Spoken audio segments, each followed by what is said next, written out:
Hello everyone, welcome to my YouTube channel Proton classes.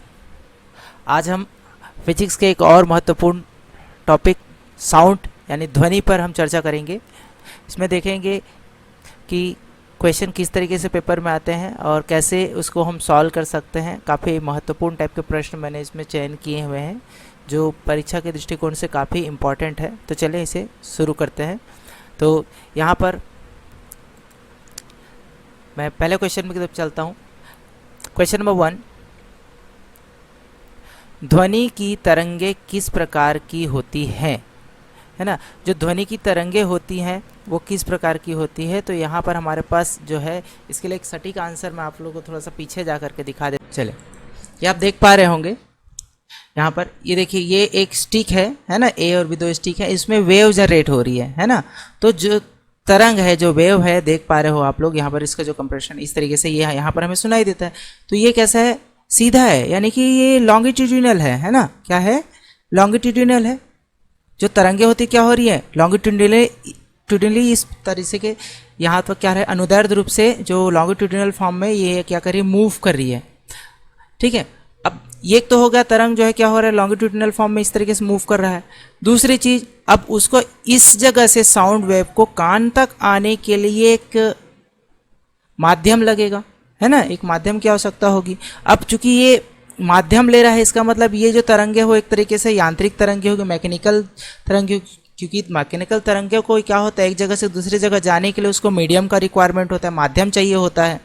तो यहाँ पर जो हमारा जो क्वेश्चन है वो जो कह रहा है कि किस प्रकार का होता है ना। तो हमारे पास यहाँ पर ऑप्शन है ट्रांसवर्स है, दूसरा लॉन्गिट्यूडिनल है, तीसरा जो है मैकेनिकल और चौथा जो है बी और सी दोनों है। तो हमारे पास यहाँ पर ये लॉन्गिट्यूडिनल भी मूव कर रहा है और मैकेनिकल तो है ही, तो यहाँ पर बी और सी दोनों हो। तो इस केस में हमारा जो आंसर ऑप्शन डी है वो क्या हो जाएगा, ऑप्शन सही हो जाएगा। तो दोनों जो है या तो अनुदैर्ध्य भी है और यांत्रिक तरंगे दोनों के फॉर्म में ही क्या होती हैं, ध्वनि की तरंगे होती हैं। ठीक है, चलिए नेक्स्ट क्वेश्चन में चलते हैं। Question number 2। क्वेश्चन नंबर 2 क्या कहता है, ध्वनि का वेग वायु में लगभग कितना होता है। ध्वनि का वेग वायु में लगभग कितना होता है। तो जो नॉर्मल टेम्परेचर होता है ना, अप्रॉक्सीमेटली 25 डिग्री सेल्सियस की अगर हम बात करते हैं, तो जो नॉर्मल टेम्परेचर अगर हम इसको मान के चले, तो यहाँ पर जो ध्वनि का वेग है वायु में वो अप्रॉक्सीमेटली जो है 330 मीटर पर सेकंड होता है। ठीक है, तो ऑप्शन बी जो है इसका क्या हो जाएगा, सही आंसर हो जाएगा। कब की बात कर रहे हैं, सामान्य टेम्परेचर पर, अप्रॉक्सीमेटली 25 डिग्री सेल्सियस टेम्परेचर पर जो ध्वनि का जो वेग होता है वो वायु में 330 मीटर पर सेकंड होता है। चलिए क्वेश्चन नंबर 3, निम्न में से कौन ध्वनि तरंग को संचरित नहीं कर सकता। ठीक है, ध्वनि तरंग को संचरित नहीं कर सकता मतलब एक जगह से दूसरी जगह ले जाने में सक्षम नहीं है। ठीक है, तो देखिए ध्वनि एक तरह का क्या होता है, यांत्रिक तरंगे होती है, मैकेनिकल वेव्स होती हैं। तो उसको एक जगह से दूसरी जगह जाने के लिए क्या होता है, माध्यम चाहिए होता है ना। अब बिना माध्यम के वो एक से दूसरी जगह पर जा नहीं सकती। तो ठोस के कण में जो है काफ़ी पास होते हैं, तो जब वेव यहाँ से गुजरती हैं तो उसको प्रॉपर मीडियम मिलता है। तो ये तो क्या कर सकता है, संचरित कर सकता है। तो ये हमारा आंसर नहीं हो सकता। द्रव के कण भी एज कम्पेयर ठोस वो थोड़ा दूर होते हैं, बट इसमें भी होते हैं, तो ये ट्रांसफर कर सकता है। गैस में भी होता है, लेकिन निर्वात में यानी कि वैक्यूम में जो है किसी भी तरीके का कोई कण नहीं होता है जो ध्वनि तरंग को क्या कर सके, संचरित कर सके। अतः हमारा आंसर क्या हो जाएगा, ऑप्शन नंबर डी, निर्वात। वैक्यूम में जो है ध्वनि तरंगे संचरित नहीं करती है या नहीं कर सकता है। ठीक है, क्वेश्चन नंबर 4, ध्वनि की तीव्रता का मात्रक क्या होता है। ध्वनि की तीव्रता का जो मात्रक होता है वो क्या होता है, ये हमें बताना है। तो हमारे पास 4 ऑप्शन दिए हुए हैं। ऑप्शन ए है hertz, option B decimal, option C metre पर सेकंड और ऑप्शन डी है न्यूटन। तो जो ध्वनि की तीव्रता का मतलब जो साउंड है वो कितना लाउड है ना, लाउडनेस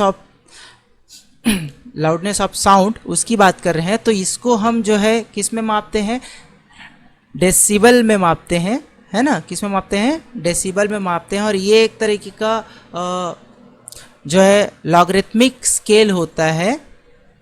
क्या होता है, लॉगरिथमिक स्केल होता है। तो ऑप्शन बी हमारा जो है क्या हो जाएगा, सही आंसर हो जाएगा। तो ध्वनि की तीव्रता को मापने का जो मात्रक है वो क्या है, डेसिबल होता है। शॉर्ट में इसे हम capital D small B small D and capital B के रूप में लिखते हैं। ठीक है।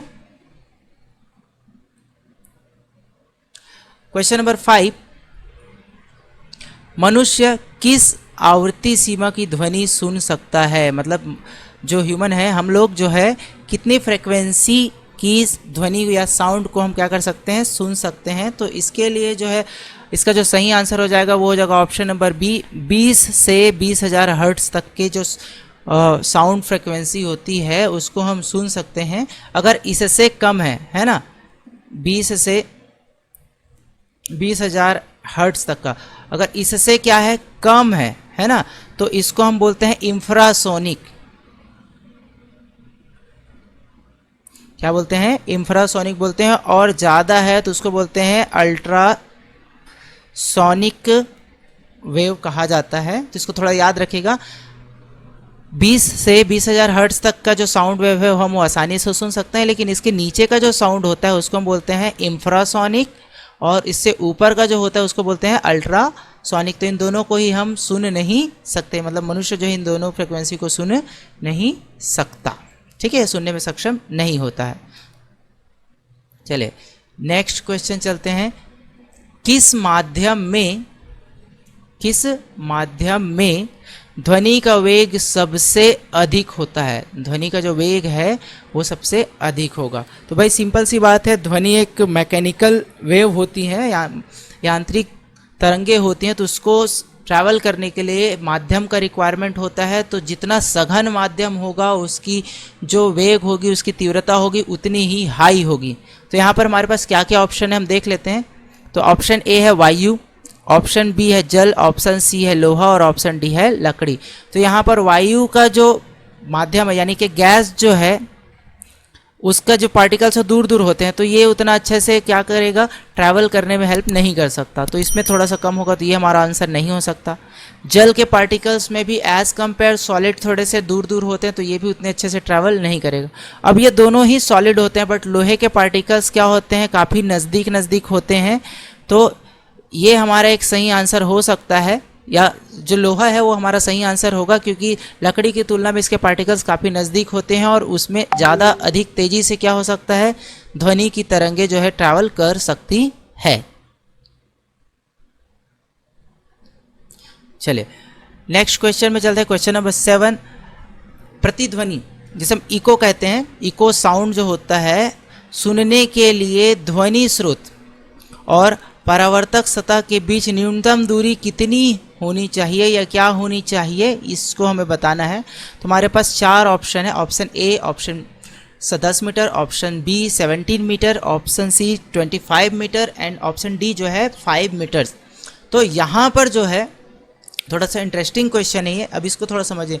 हमारा जो कान होता है ना, मनुष्य का जो कान होता है वो 0.1 सेकेंड, ठीक है, 0.1 सेकेंड के भीतर जो दो ध्वनि आती है, सपोज कोई दो साउंड आ रहा है, sound A and sound B, ठीक है, तो 0.1 सेकेंड के अंदर ये जो साउंड है इसको हम क्या कर लेते हैं, सेपरेट कर लेते हैं, पहचान लेते हैं कि भैया ये साउंड ए है और ये साउंड बी है। ठीक है, तो हवा में मान ले जाते हैं ध्वनि का वेग 200 हवा में वायु कितना होता है, 343 मीटर पर सेकंड होता है। हवा में जो है साउंड का जो वेग होता है वो कितना होता है, 343 मीटर पर सेकंड होता है। तो यहाँ पर हवा में लौटने और उसको सुनने के लिए कम से कम हमें 17.15 मीटर दूरी की रिक्वायरमेंट होगी, है ना, अप्रॉक्सीमेटली। तो यहाँ पर जो है इसका जो आंसर हो जाएगा ऑप्शन नंबर बी होगा 17 मीटर। कम से कम हमें 17 मीटर जो है दूरी की आवश्यकता होगी, ठीक है, इको साउंड को सुनने के लिए। इससे कम में हम इको साउंड को अच्छे से सुन नहीं पाएंगे। ठीक है, चलिए नेक्स्ट क्वेश्चन है, अल्ट्रासोनिक तरंगों की आवृत्ति कितनी होती है। देखिए अल्ट्रासोनिक बोला गया है ना, तो अल्ट्रासोनिक मैंने अभी बताया था, जो हम लोग जो सुनते हैं, मनोरंजन जो ध्वनि सुनता है वो होता है 20 से 20,000, ठीक है। और इससे ऊपर जो होता है वो क्या होता है, अल्ट्रासोनिक। क्या होता है, अल्ट्रासोनिक होता है। उससे नीचे जो होता है वो क्या होता है, इंफ्रासोनिक। क्या होता है, इंफ्रासोनिक होता है। तो यहाँ पर अल्ट्रासोनिक वेव्स के बारे में बताया गया। तो अल्ट्रासोनिक जो है 20,000 से क्या होगा, ज़्यादा होगा, तभी वो क्या होगा, अल्ट्रासोनिक होगा। तो यहाँ पर जो है अल्ट्रासोनिक क्या होगा, 20,000 से ज़्यादा है। तो ऑप्शन नंबर सी क्या है, इसका सही आंसर होगा। जिसे हम जो है मतलब मनुष्य जो है इसे सुन नहीं सकता, लेकिन इसको कौन सुनता है। इसके एग्जाम्पल हैं आपके बैट्स, मतलब चमगादड़, डॉल्फिन्स, ये जीव इनको क्या कर सकते हैं, सुन सकते हैं, ठीक है। डॉल्फिन्स हैं, चमगादड़ हैं, ये अल्ट्रासोनिक साउंड को क्या कर सकते हैं, सुन सकते हैं। चलिए नेक्स्ट क्वेश्चन में चलते हैं। क्वेश्चन नंबर 9, ध्वनि की तीव्रता किस पर निर्भर करती है। साउंड की जो फ्रीक्वेंसी है ना, तीव्रता जो है, इंटेंसिटी है, वो किस पर डिपेंड करेगा, ठीक है। तो ऑप्शन ए है फ्रीक्वेंसी पर, ऑप्शन बी है तरंग की लंबाई पर, ऑप्शन डी है एम्पलीट्यूड पर और ऑप्शन डी है वेग पर।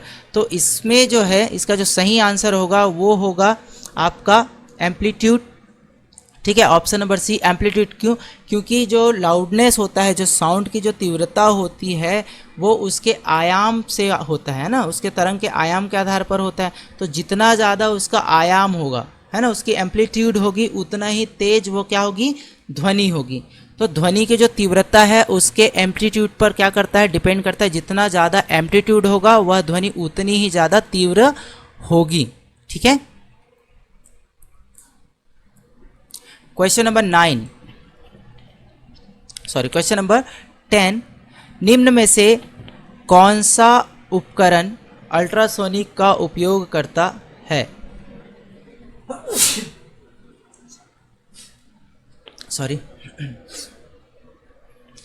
निम्न में से कौन सा उपकरण अल्ट्रासोनिक तरंगों का उपयोग करता है।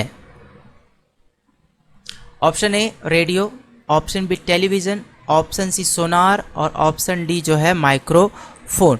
तो यहाँ पर जो है समुद्र की गहराई में या जो वस्तुओं का पता लगाना होता है तो हम क्या करते हैं, अल्ट्रासोनिक वेव्स का क्या करते हैं, उपयोग करते हैं, है ना। तो अल्ट्रासोनिक वेव्स एक तरह से क्या होते हैं, सोनार, मतलब सोनार ही होते हैं। तो सोनार क्या होता है, सोनार का मतलब क्या होगा, साउंड नेविगेशन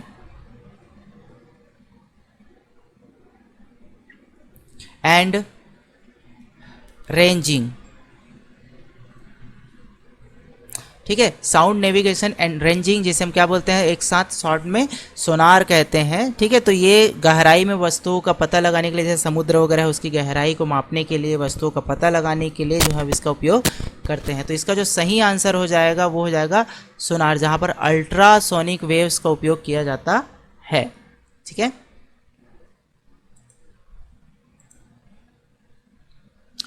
क्वेश्चन नंबर 11, ध्वनि की तरंग में कौन सा तत्व पिच निर्धारित करता है। भाई यहाँ पर बहुत सारे तत्व होते हैं ना, जैसे एम्पलीट्यूड है, फ्रीक्वेंसी है, वेलोसिटी है, वेवलेंथ है। तो इनमें से कौन सा ऐसा एलिमेंट है जो इसकी पिच को निर्धारित करता है, साउंड की पिच को क्या करता है, निर्धारित करता है। तो ये जो फ्रीक्वेंसी है ना, जो उसकी आवृत्ति है वो उसकी पिच को निर्धारित करता है, क्योंकि पिच इस बात पर डिपेंड करेगा कि उसकी फ्रीक्वेंसी कितनी है, ठीक है। जैसे ये एक साउंड वेव है, ठीक है, क्या है, ये एक साउंड वेव है। तो इसका जो पिंच है ना, तो पिंच जितना ज़्यादा ऊपर होगा उसका जो फ्रीक्वेंसी है ना, उसका पिच, उसका जो आवाज़ है उतना ही शार्प होगा, और जितना नीचे होगा, है ना, नीचे होगा तो उतना क्या होगा, दबा हुआ होगा, डीप होगा, भारी होगा, ठीक है। तो आवृत्ति या उसकी फ्रीक्वेंसी अगर डाउन है तो वो भारी होगा, और ऊपर है तो क्या हो जाएगा, वो शार्प होगा। तो इसकी जो फ्रीक्वेंसी है वो जो है इसकी पिच को क्या करता है, निर्धारित करता है, ठीक है। क्वेश्चन नंबर 12, ध्वनि को संचरित करने के लिए, ध्वनि को संचरित करने के लिए किस चीज की आवश्यकता होती है? तो भाई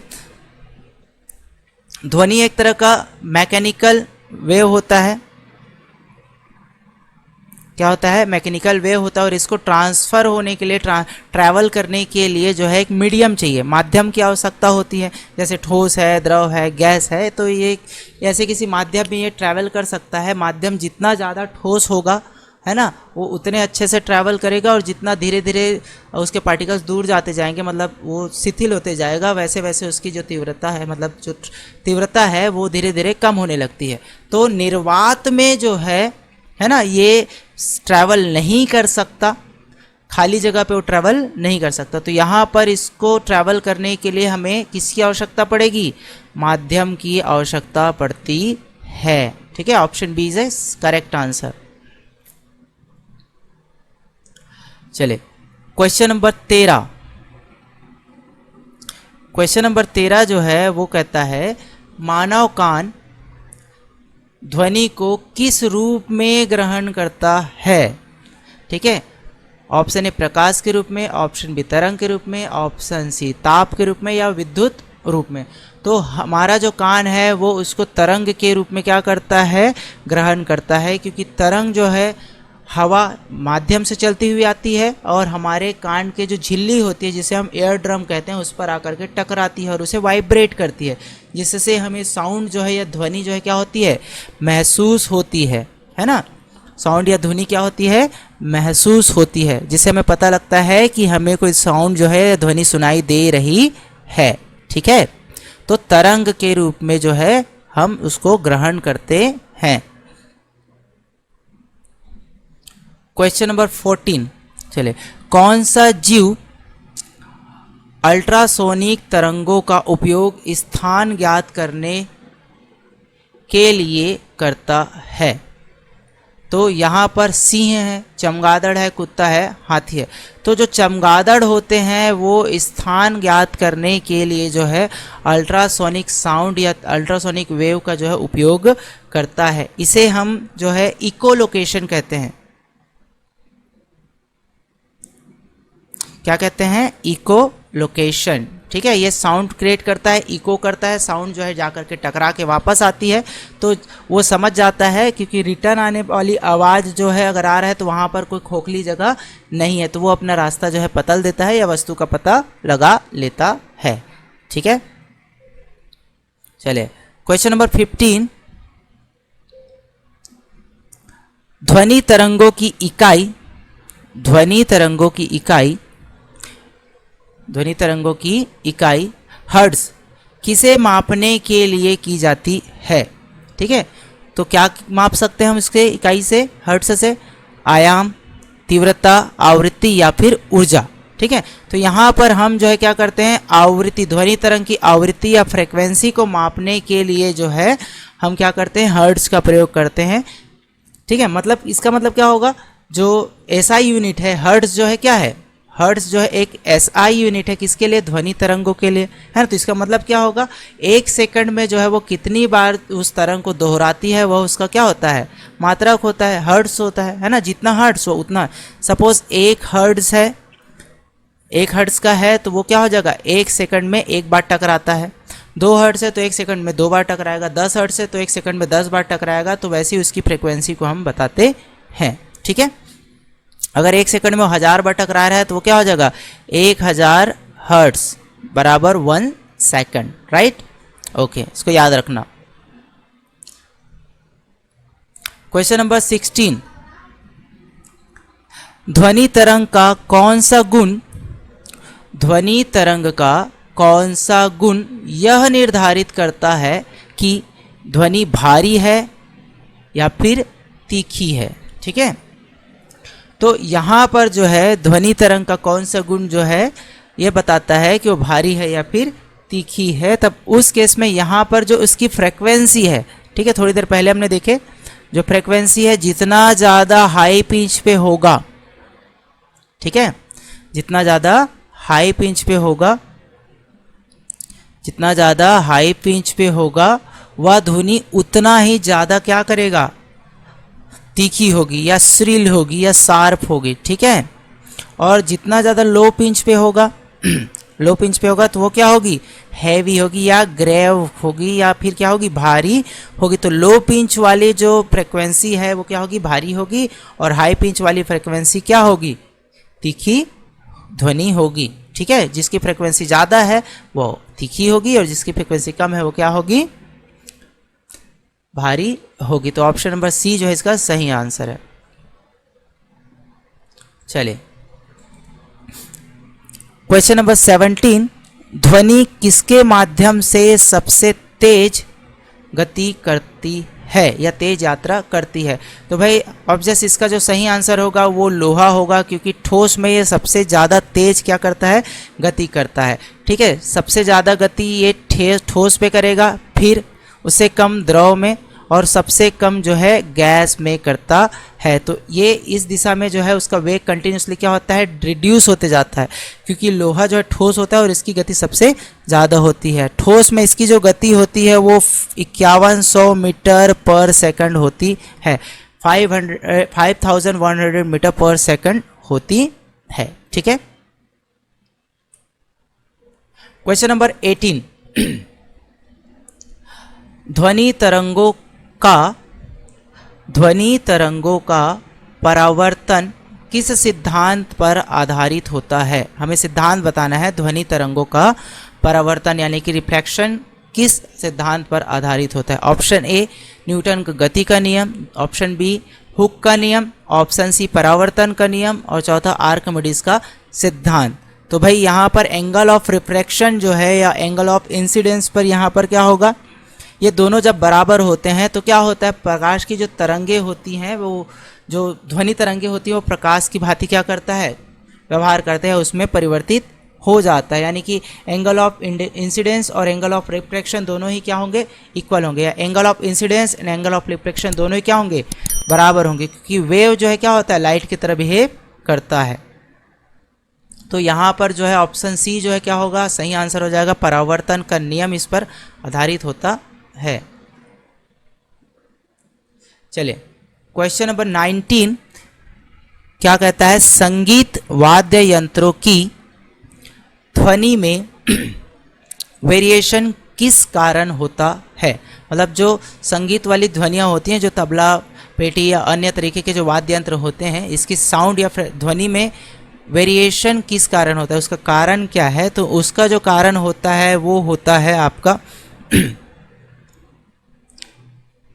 ऑप्शन डी गुणवत्ता या क्वालिटी, आर उसके टिम्बर पे कह सकते हैं, क्योंकि एक नोट जो फ्रिक्वेंसी का जो नोट होता है, चाहे एक ही नोट की अगर बात करें, जो साउंड फ्रिक्वेंसी होती है वो सब वाद्य यंत्रों में अलग अलग होती है ना। तो वो उसकी क्वालिटी पर डिपेंड करेगा कि वो कितना वेरिएशन ला रहा है, तो उसे हम टिम्बर कहते हैं, ठीक है। क्या कहेंगे, टिम्बर भी कहते हैं या उसकी क्वालिटी भी कह सकते हैं। तो ऑप्शन डी जो है इसका सही आंसर होगा।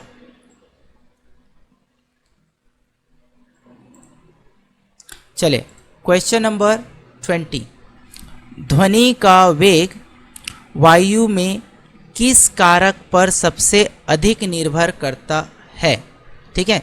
ध्वनि का वेग वायु में किस कारक पर सबसे अधिक निर्भर करता है। देखिए सबसे ज़्यादा जो है वो ठोस पे गति करता है, उससे कम द्रव में, और सबसे कम क्या होता है, गैस पे क्या करता है, ट्रैवल करता है, राइट। तो यहाँ पर हवा की बात करें, हवा मतलब गैस, तो यहाँ पर सबसे कम गति किस में करता है, वेव में करता है। लेकिन अगर हम हवा को और थोड़ा गर्म कर दें, ठीक है, वायु को क्या कर दिया जाए, गर्म कर दें, तो इसके पार्टिकल्स जो है एक दूसरे की तरफ भागेंगे। गर्म होके क्या होता है, भागते हैं ना, तो भागेंगे तो एक दूसरे से टकराएंगे, तो जो ध्वनि भी है इन पार्टिकल से टकराते समय क्या हो जाएगा, वो मूव करेगा। तो अगर हम हवा का टेम्परेचर बढ़ा देते हैं तो उसके पार्टिकल्स एक दूसरे से टकराएंगे और जो साउंड है उसको क्या करेगा, संचरित करने में हेल्प करेगा। तो जो टेम्परेचर होता है, जो हवा का टेम्परेचर, वो जो है काफ़ी इम्पोर्टेंट रोल प्ले करता है ना, साउंड के वेव को लाने ले जाने के लिए। तो ये इसका एक मेन फैक्टर हो सकता है, ठीक है। क्वेश्चन नंबर 21, एक ध्वनि का स्रोत 256 हर्ट्ज की आवृत्ति से कंपन करता है, इसका अर्थ क्या है? तो इसका मतलब क्या है? तो ये क्या हो जाएगा? ऑप्शन ए जो है ध्वनि बहुत तेज है, ऑप्शन बी स्रोत प्रति सेकंड 256 बार कंपन कर रहा है, तरंग की लंबाई 256 मीटर है, या यह अश्रव्य ध्वनि है। ठीक है, तो यहाँ पर थोड़ी देर पहले मैंने बताया था जो हर्ट्ज होते हैं वो SI यूनिट होता है। ठीक है, और एक सेकंड में यदि 1 हर्ट्ज है तो इसका मतलब क्या होता है? वो एक बार क्या कर रहा है? कंपन कर रहा है 1 सेकंड में। यहाँ पर जो कितने बार कंपन कर रहा है? 256 बार में। तो 1 सेकंड बराबर क्या हो जाएगा? 256 हर्ट्ज हो जाएगा, जो 256 बार क्या करेगा? कंपित करेगा। तो इसका मतलब क्या होगा कि जो सोर्स है वो हर सेकंड कितने बार कंपन करेगा? 256 बार। तो इसका जो सही आंसर हो जाएगा वो क्या होगा? ऑप्शन नंबर बी, 256 बार। ओके,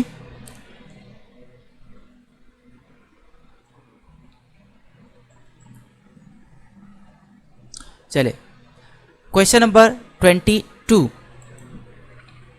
इको और प्रतिध्वनि रिवर्बरेशन में क्या अंतर है ना? या अंतर है क्या है वो बताना है। ऑप्शन ए दोनों एक ही है, ऑप्शन बी इको लगातार होता है, प्रतिध्वनि या रिवर्बरेशन जो है क्षणिक होता है। इको एक स्पष्ट परावर्तित ध्वनि होती है, जबकि प्रतिध्वनि कई परावर्तकों का योग होता है। ऑप्शन डी इको केवल ठोस में होता है। तो यहाँ पर इसका जो सही आंसर होगा वो हो जाएगा ऑप्शन सी, इको एक स्पष्ट परावर्तित ध्वनि होती है, जबकि परावर्तित ध्वनि कई बार परावर्तकों का योग होती है। ऐसा क्यों? क्योंकि इको एक ही बार परिवर्तित होकर आने वाली ध्वनि को रिप्रेजेंट करता है, लेकिन रिवर्बरेशन जो प्रतिध्वनि होती है वो एक समय में कई बार परिवर्तित होने से उत्पन्न होती है, यानी गूंज होती है। जैसे एक हॉल में अगर हम कुछ बोल रहे होते हैं तो बार बार क्या होता है? गूंजता है। तब उस केस में हम उसको क्या बोलते हैं? प्रतिध्वनि कहते हैं। लेकिन इको क्या होता है? एक ही बार क्या होता है वो प्रतिवर्ती ध्वनि को स्पष्ट करता है। ठीक है, क्वेश्चन नंबर 23। ध्वनि की तीव्रता कितने डेसिबल पर खतरनाक मानी जाती है? कितने डेसिबल पर खतरनाक मानी जाती है? तो जो ध्वनि होती है हम 0 से लेकर के 120 डेसिबल तक की ध्वनि को सुन सकते हैं, लेकिन 120 या उससे ज़्यादा की ध्वनि होती है तो वो क्या होती है? नुकसानदायक हो सकती है, हमारे कान को लंबे समय के लिए प्रभावित कर सकती है और ख़राब कर सकती है। ठीक है, तो ये जो 120 डेसिबल जो है ना, ये जो है खतरनाक मानी जाती है, क्योंकि ज़्यादा समय तक इस ध्वनि को सुनने से हमारे कान खराब हो सकते हैं। ठीक है, क्वेश्चन नंबर 24। ध्वनि तरंगों की लंबाई कैसे निकाली जाती है? ऑप्शन ए, क्या पूछा गया है? ध्वनि तरंगों की लंबाई कैसे निकाली जाती है? ऑप्शन ए,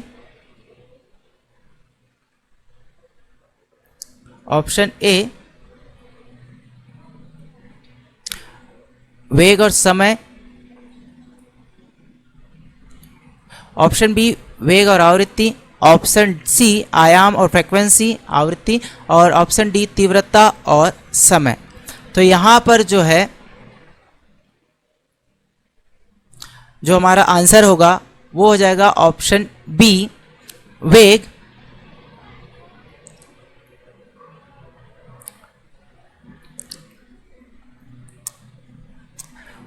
बटा आवृत्ति। वेग बटा आवृत्ति यानी कि ये हो जाएगा आपका lambda is equal to V upon F. ठीक है, जहाँ पर लैम्डा जो है वो क्या है? तरंग दैर्ध्य है, वी वेग है, और एफ क्या है? उस साउंड की फ्रीक्वेंसी को रिप्रेजेंट करता है। तो इस फॉर्मूला से हम जो है ध्वनि तरंगों की लंबाई निकाल सकते हैं। ठीक है, चलिए नेक्स्ट क्वेश्चन है, बिल्ली और कुत्ते इंसान की तुलना में किस प्रकार की ध्वनि को सुन सकते हैं?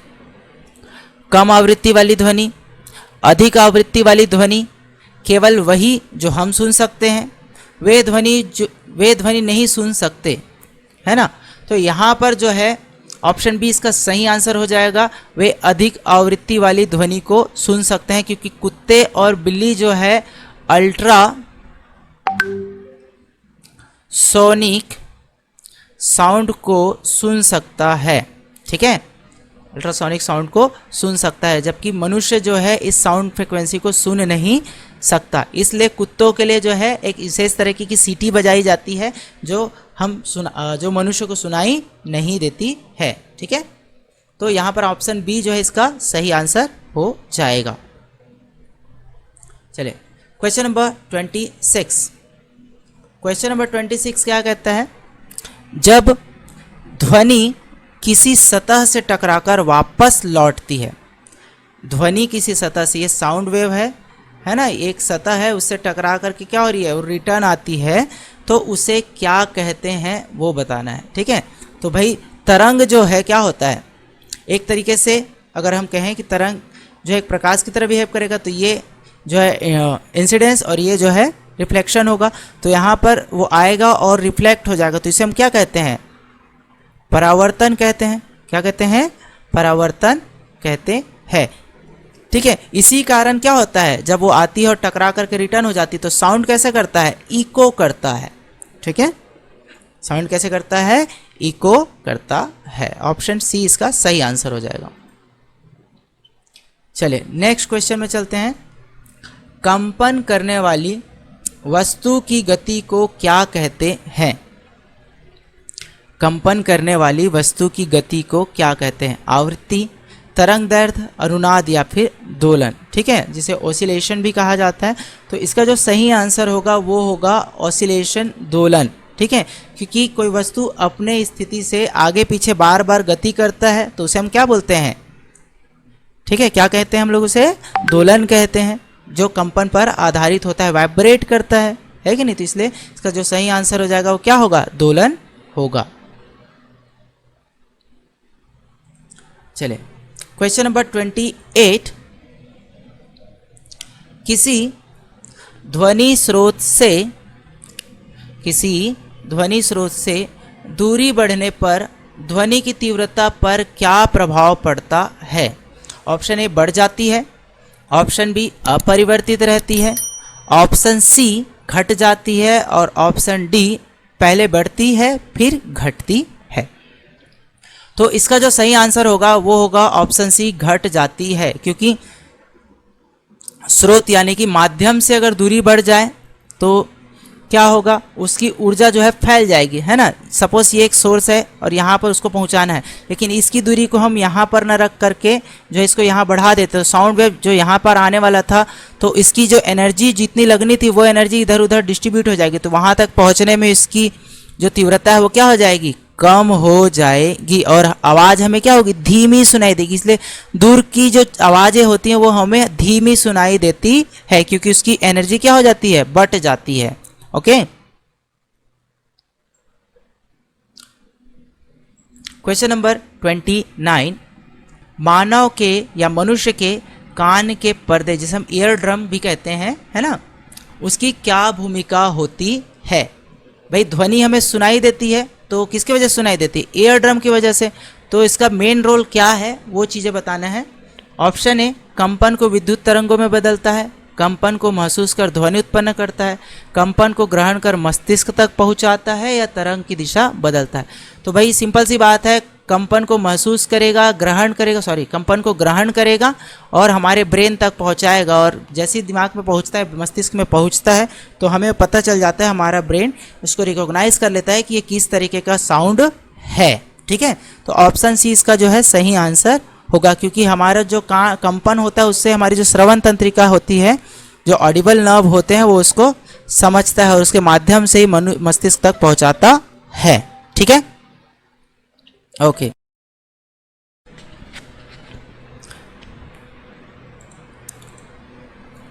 Question number 30।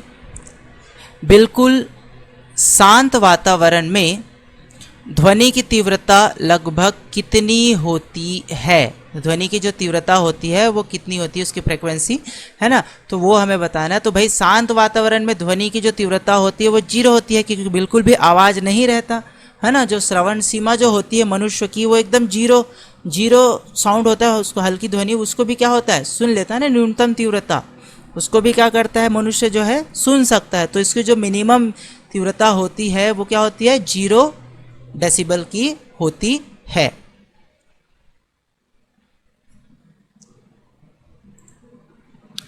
चलिए नेक्स्ट क्वेश्चन, क्वेश्चन नंबर 31। कौन सी ध्वनि तरंग को मनुष्य सुन नहीं सकता?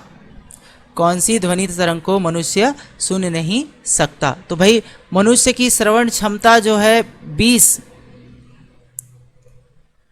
20 हर्ट्ज से लेकर के 20,000 हर्ट्ज 20,000 हर्ट्ज तक होती है। तो यहाँ पर देखो 20 से 20,000 के बीच में 100 है, 10,000 भी है और 1,000, ये तीनों आ जाएंगे। तो ये जो 25,000 है वो 20,000 से क्या है, ज़्यादा है। तो मनुष्य इस तरंग को सुन नहीं सकता। तो ऑप्शन सी जो है हमारा क्या हो जाएगा, सही आंसर हो जाएगा। मनुष्य इस ध्वनि तरंग को सुन नहीं सकता।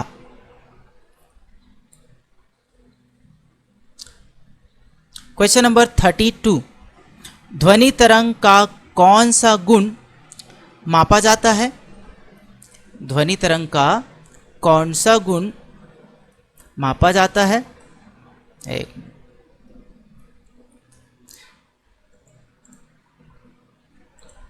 ध्वनि तरंग का कौन सा गुण मापा जाता है?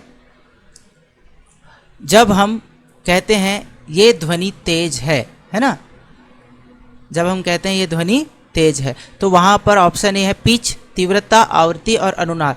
तो तीव्रता, ध्वनि की जो तीव्रता होती है उसके आधार पर हम ये कहते हैं कि भाई ये बहुत तेज है या बहुत धीमी है। तो तीव्रता साउंड का जो लाउडनेस होता है उसके आधार पर हम ये बताते हैं कि ये बहुत तीव्र है या फिर बहुत धीमी है। ठीक है, इंटेंसिटी या तीव्रता इसको बताता है। Question number 32। निम्नलिखित में से कौन सा एक यांत्रिक तरंग है? निम्नलिखित में से कौन सा एक यांत्रिक तरंग है? तो यहाँ पर ध्वनि पढ़ रहे हैं तो अभी सिंपल सी बात है, ध्वनि तरंग एक मैकेनिकल तरंग होता है जो संचरण के लिए माध्यम, जैसे है ना, माध्यम वगैरह का रिक्वायरमेंट होता है। जैसे कम से कम वायु चाहिए, उसको हवा चाहिए, हवा की आवश्यकता होती है। ठीक है, तो ध्वनि जो है क्या होता है, ध्वनि तरंग जो है इसका सही आंसर होगा। Question number 34। अल्ट्रासोनिक तरंगों का उपयोग नहीं किया जाता। कहाँ अल्ट्रासोनिक तरंगों का उपयोग नहीं किया जाता है? ऑप्शन ए औद्योगिक सफाई में, गर्म में भ्रूण की जांच में, मोबाइल सिग्नल भेजने में, या मछलियों की गहराई मापने में। भी मछलियों की नहीं, समुद्र की गहराई होगा ये एक्चुअल में, समुद्र की गहराई मापने में। ठीक है, तो अल्ट्रासोनिक तरंगों का उपयोग भाई देखिए मोबाइल संचार में जो है इसका प्रयोग होता है, नहीं होता है ना। कैसे? इसका जो सही आंसर होगा वो क्या हो जाएगा, मोबाइल सिग्नल भेजने में, क्योंकि मोबाइल सिग्नल भेजने में जो है हम रेडियो तरंग का उपयोग करते हैं। किसका उपयोग करते हैं? इसके लिए रेडियो तरंग का उपयोग करते हैं, रेडियो वेव, है ना। किसका उपयोग करते हैं? रेडियो वेव का उपयोग करते हैं। बाकी जो है ना, यहाँ पर जैसे औद्योगिक सफाई में भी इसका उपयोग किया जाता है, सोनोग्राफी वगैरह में, यानी भ्रूण की जांच मतलब सोनोग्राफी में, ठीक है, क्लीनिंग वगैरह में, और समुद्र की गहराई में यानी कि सोनार में भी जो है अल्ट्रासोनिक वेव्स का उपयोग किया जाता है। तो इसका जो सही आंसर हो जाएगा answer option number C, mobile signal में, क्योंकि यहाँ पर रेडियो वेव का उपयोग किया जाता है। Question number 35।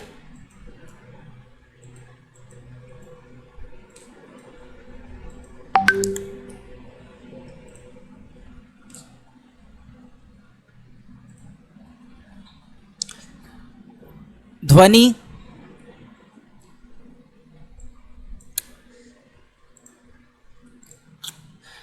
की गति ध्वनि की गति अधिकतम होती है। ध्वनि की गति अधिकतम होती है किसमें?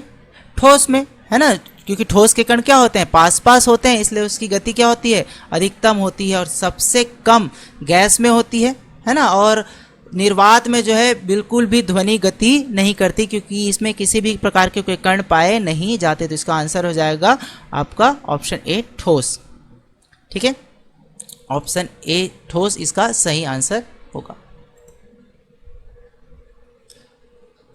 ठीक है, आपको ये वीडियो अच्छा लगा हो तो वीडियो को लाइक करें, अपने दोस्तों को शेयर करें, और अभी तक आपने मेरे चैनल को सब्सक्राइब नहीं किया है तो मेरे चैनल को सब्सक्राइब करें, जिससे आने वाले वीडियो की नोटिफिकेशन आपको सबसे पहले मिलेगी। ठीक है, थैंक्स फॉर वॉचिंग। फिर मिलते हैं अगले वीडियो में, तब तक कीप रीडिंग।